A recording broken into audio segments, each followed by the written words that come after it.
Reminiscing with Alice, a short story written and narrated by Robert Fairhead from the Tall and True writers' website.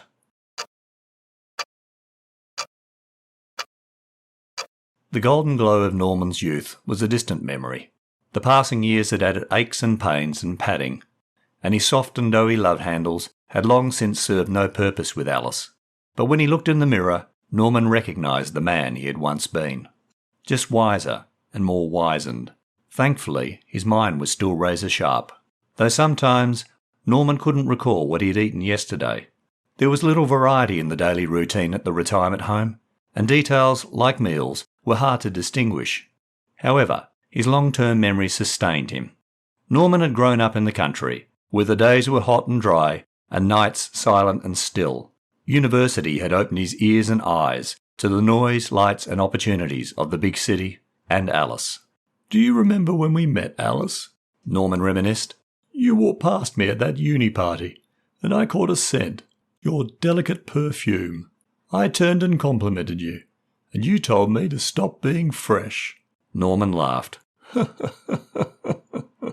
Theirs was not a whirlwind romance. The love-struck boy from the bush had much to learn about a modern, liberated woman. Alice rebuffed Norman's early advances, firmly explaining she wanted a career, not marriage and children. However, Norman had patience born of a country upbringing, with its cycles of drought and plenty. He waited, a good friend on the sidelines, for the right moment to go down on one knee and offer Alice a heart-shaped diamond engagement ring. "Remember what you said, Alice?" "No," Norman chuckled.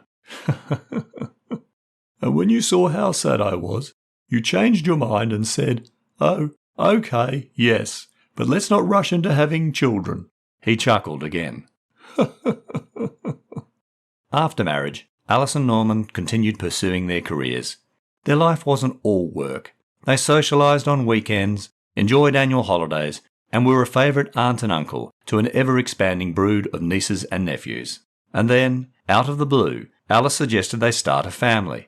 For the first time, Norman understood the true meaning of being gobsmacked. But it wasn't to be. Months and years passed, and Alice didn't fall pregnant. There was no IVF back then, though there were fertility tests, and these eventually revealed Norman was, as the doctor put it bluntly, shooting blanks. "Remember how you cheered me up, Alice?" Norman asked. "You said we'll have to be satisfied with being the best aunt and uncle in the world." He smiled at the memory. The years flew by, the nieces and nephews grew up. Alice and Norman retired, and entered their third age. There was golf and gardening, and long-planned overseas travels. Time marched on remorselessly, and they celebrated their golden anniversary in the retirement home. Norman enjoyed reminiscing with Alice.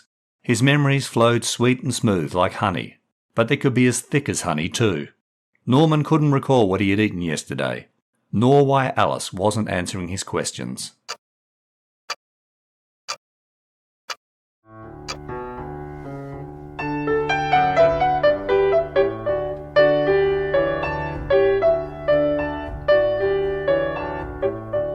Hi, I'm Robert Fairhead from Tall and True Short Reads and the Tall and True writers' website. Reminiscing with Alice was my June 2021 entry for the Australian Writers' Centre's monthly writing competition, Furious Fiction. Feedback on social media over the Furious Fiction weekend was that the month's brief for the 500-word short story was challenging.